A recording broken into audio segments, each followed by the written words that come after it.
Good morning. All right, so let's have some real talk. So I'm Alicia, author of the book Don't Be a Stranger, and I'm a psychologist and I also own a skincare business. And one of the things that I love to do is to just pour into my network and share some of the lessons that I've learned, sometimes the easy way, sometimes the fun way, and sometimes the brutally hard way. And so I was running a meeting this week called Nuggets of Wisdom, where I basically invite anybody, personal contacts, friends, family, professional contacts, just anyone in my world who's interested, to join this video chat to simply be a part of lifting other people up. Has nothing to do with work or business or anything other than, hey, listen, we're disconnected, let's get connected. And so if anybody wants to be a part of those calls, please let me know. But one beautiful thing that came of this recent call, because we basically start the call off by sharing successes, sharing slogans and mantras we've developed in life, things like do it now, don't wait for tomorrow, things like you never know who's watching and who you're inspiring. And so just be disciplined, be consistent. So comments like that you just kind of think through and can have it permeate through your life and see how you can apply that to your own personal life or professional identity or whatever it happens to be, or business acumen. So, and then there's a part of the call where we celebrate each other's successes and wins. And there's a part of the call where I'll throw out and say, who needs help with something? Maybe you're trying to lose weight. Maybe you're struggling with parenting. Maybe there's something going on in your work world. What can we help you with? Let us help be your cheerleaders. Let us help you identify blind spots or brainstorm solutions. But we're in this together, right? At the end of the day, we are all in this together, and there's a ripple effect so that if we can help lift somebody else up, that will then serve another group of people and another group of people. And before you know it, we've made an impact on a really big world, one person at a time. So that said, who are you afraid of?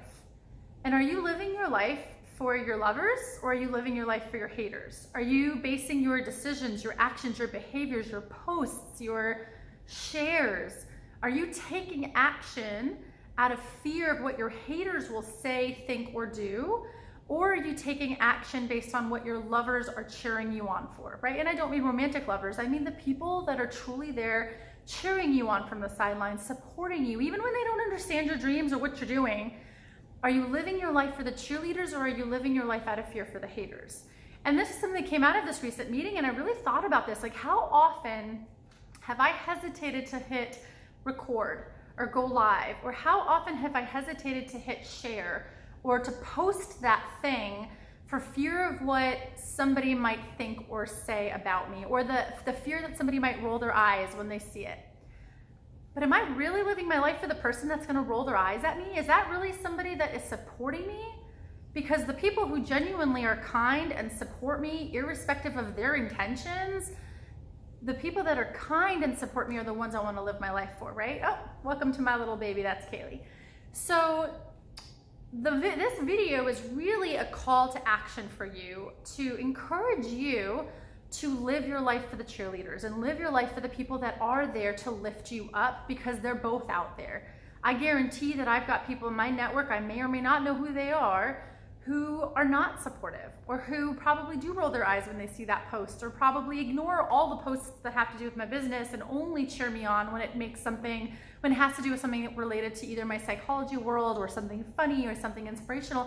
And that's okay. I don't judge the different groups, right? It's kind of I appreciate you for wherever you see yourself fitting in. And I respect and appreciate when you're able to simply respect that we have those differences.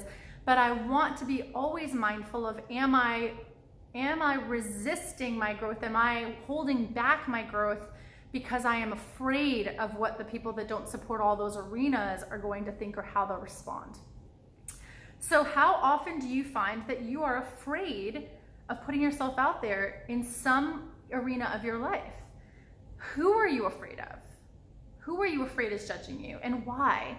And journal about it. Journal about what you're so afraid of, and allow that information, allow the response to be your teacher and to be your guide and to be your cheerleader, because there's very likely a lesson there for you to learn. There's very likely a challenge in there for you to overcome, right?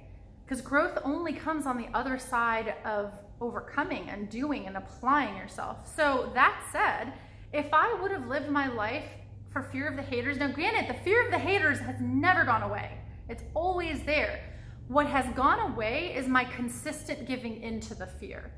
So the fear is still there, but now I do it anyway. So you've noticed recently I've been sharing that graphic of myself saying, do it anyway, because that's been my story for over the past 3 years that I've had my business.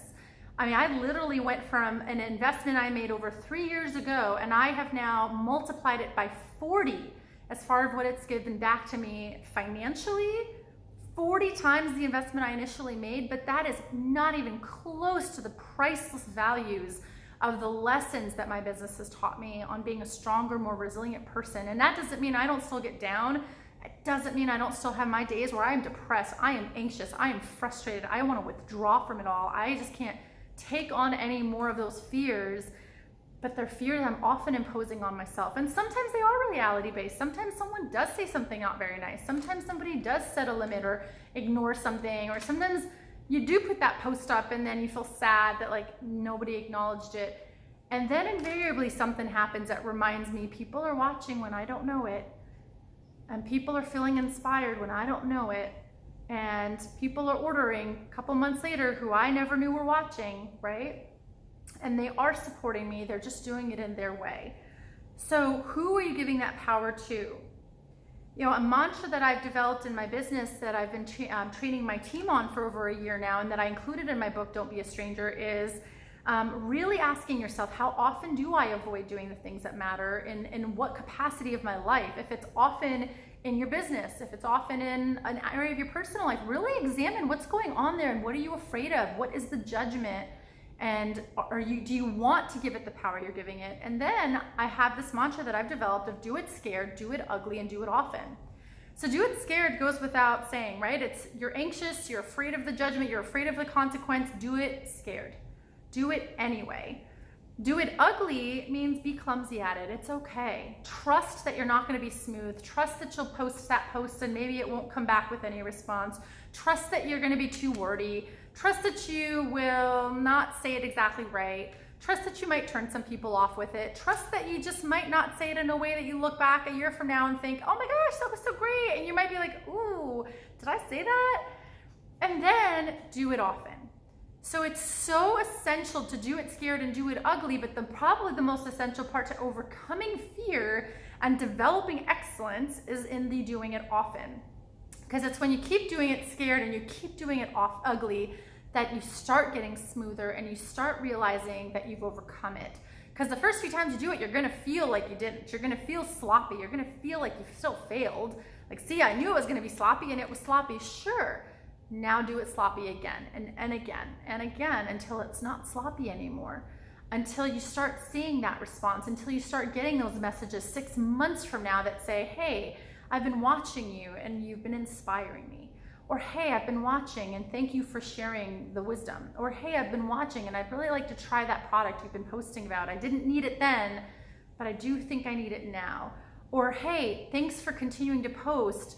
I feel like I connect with some of the things that you've been putting out there and I would like to collaborate. I would like to be a part of the business model. I would like to, whatever it happens to be for you, right?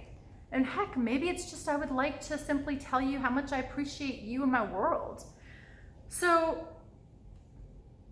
a few things that I do teach my students, by the way, that I don't want to be remiss in not saying, is I teach my students in the first week of class, every time I teach at the med school every year, I go over just the basic skills of professionalism and connecting with people and patients and showing empathy and letting your patients know as soon as they walk through the door, that you're kind, that you're warm, and that you're caring. And not only from you, but that trickles down to your staff. So if you hire a receptionist or team or medical assistants that are unkind or that are not aware of the energy that they're giving off and the discomfort that they're leaving you with, that's important information too, that, you know, it trickles down through your entire team. Your team is representative of you, right?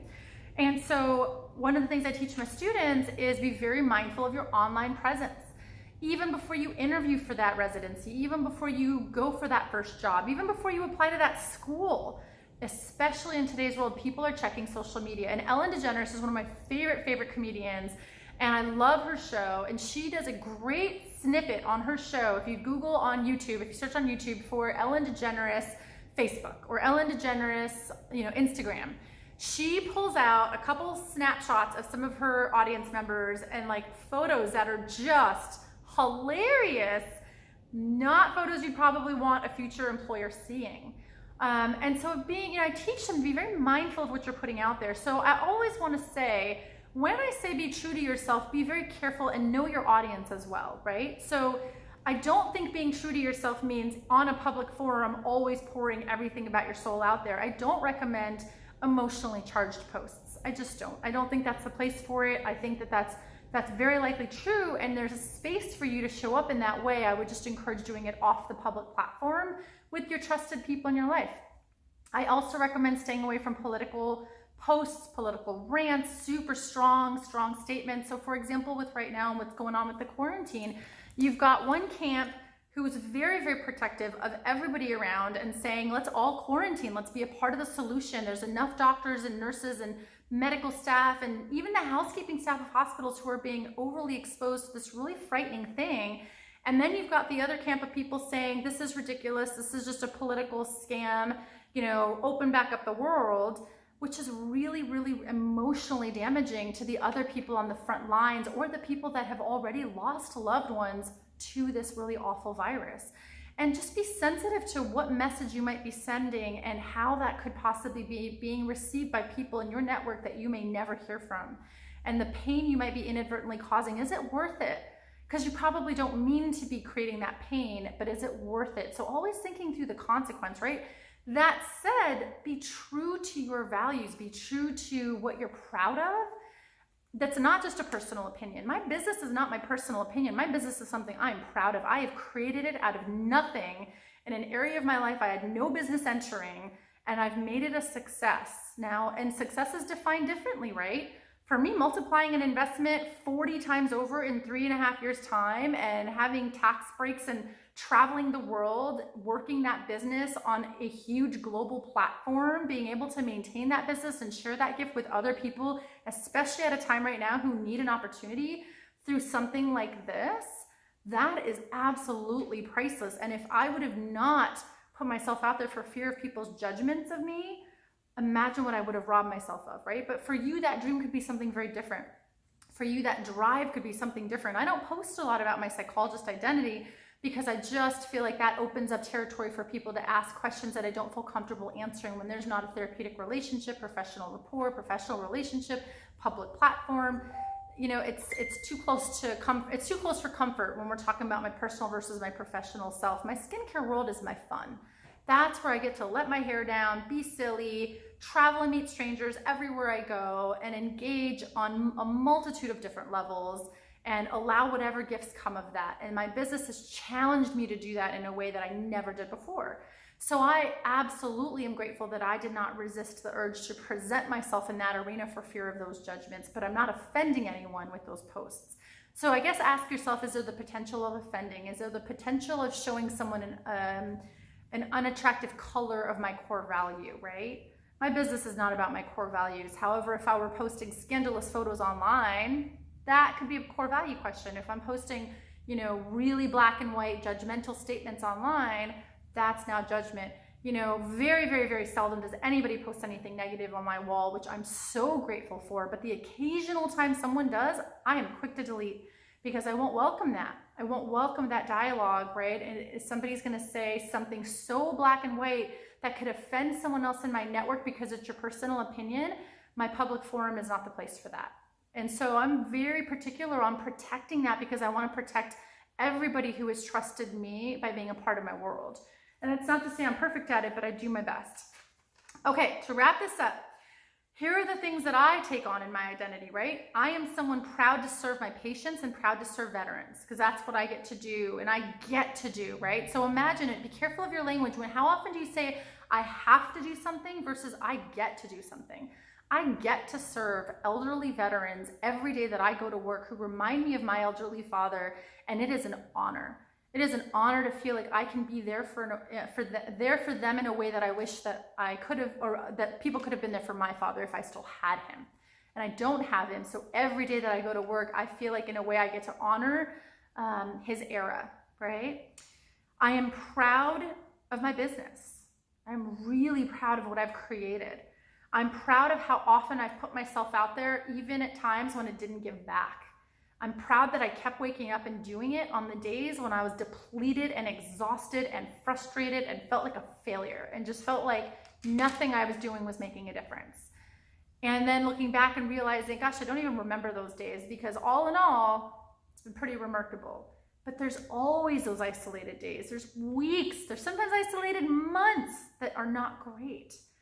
But I'm still so proud of it because of the lessons and the resilience that that has given me. I am so proud to care about people, but also recognize at the same time my own humanity and limitations.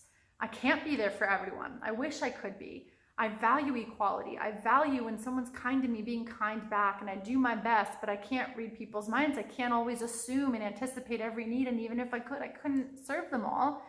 And yet I pride myself in when someone reaches out, doing my best to show up for them when they tell me how, right? When they tell me how, and that's the important part there, is I need to sometimes be told how, because how often do we make the mistake of expecting others to read our minds? So 2 things I want to read to you before I wrap up. One, I don't know if you can see that frame up there on my wall, but a past patient of mine, it was just wonderful, reaches out and gives me updates about once or so a year. And she shared this poem that I wanted to share with you.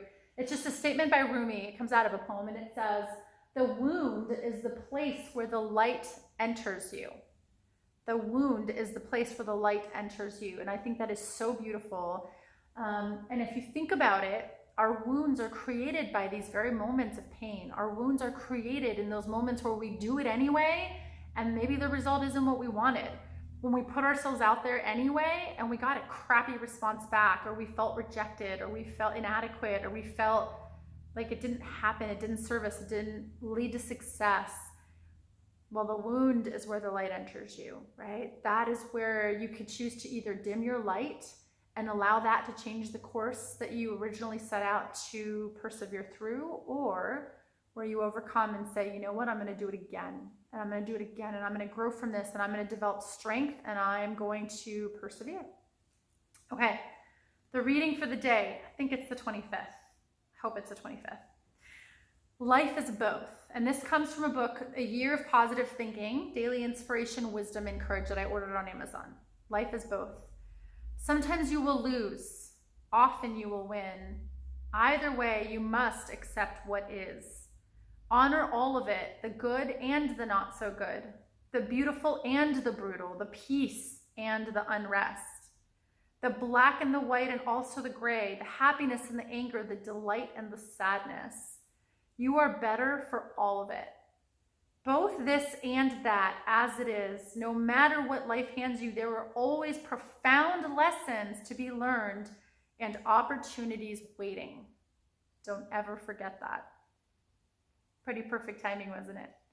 Thanks so much for joining me and watching this video, and I sure hope that you'll consider ordering my book, Don't Be a Stranger, on Amazon, and just being a part of the kindness and the warmth that we can all contribute to in creating a kinder world, one memorable moment at a time. Thanks.